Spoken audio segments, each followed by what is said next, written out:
Une messe spéciale de prière pour la nation béninoise a été célébrée ce jeudi 18 décembre 2025 à la cathédrale Notre-Dame de la Divine Miséricorde de Cotonou.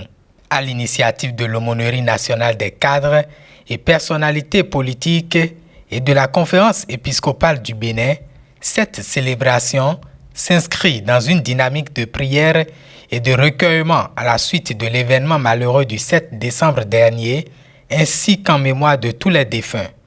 Fidèles chrétiens, cadres de l'administration publique et personnalités politiques ont communié ensemble dans un même esprit de solidarité et de responsabilité collective face aux défis que traverse le pays. L'événement du 7 décembre 2025 nous a fait reculer de plus de 50 ans. Parce que notre pays a dit non pour toujours à la prise de pouvoir par la violence. Et cet événement est en fait l'expression d'une marche d'un pays qui a fait beaucoup de progrès, mais qui traverse des moments de chute et de rechute.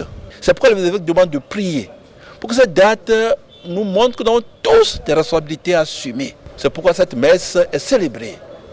D'abord, pour les défunts de ce jour et pour tous les défunts de notre pays. Présidé par le père Éric Okpeitia, secrétaire général adjoint de la Conférence épiscopale du Bénin, et concélébré par plusieurs prêtres, les temps de prière et de méditation qui ont rythmé cette célébration ont été accueillis avec ferveur.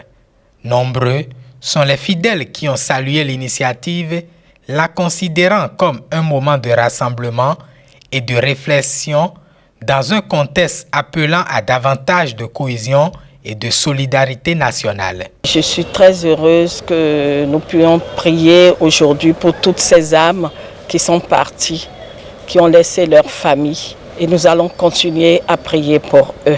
Je demande au peuple béninois vraiment de rester dans la paix et de pouvoir remercier le Seigneur à chaque instant. Je salue l'initiative des évêques et le secours des enfants de Dieu et dans le nom du Seigneur.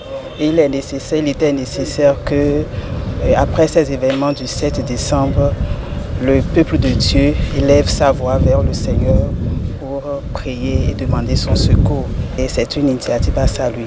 À travers cette messe, l'Aumônerie nationale des cadres et personnalités politiques et la Conférence épiscopale du Bénin invitent les Béninois à renforcer les liens de fraternité, à cultiver l'entraide et à demeurer solidaires, des valeurs essentielles pour faire face collectivement aux épreuves et contribuer à la paix durable. Nous avons fait des progrès depuis 60, même avant la lutte pour l'indépendance. Ce sont des progrès.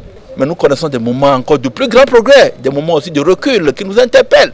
C'est un appel à des acteurs de l'aube nouvelle dont le Bénin a besoin aujourd'hui. Alors que l'année qui s'ouvre soit pour nous, l'année où le Bénin va encore étonner par sa capacité à se reconstruire, par sa capacité à avoir des dirigeants, des citoyens qui ensemble mettent la main à la pâte pour que ce pays soit vraiment construit. Une messe de prière pour la nation qui aura permis de rassembler le temps d'une célébration fidèle, cadre et responsable autour des valeurs de paix, de solidarité et d'unité au cœur des préoccupations du Bénin d'aujourd'hui.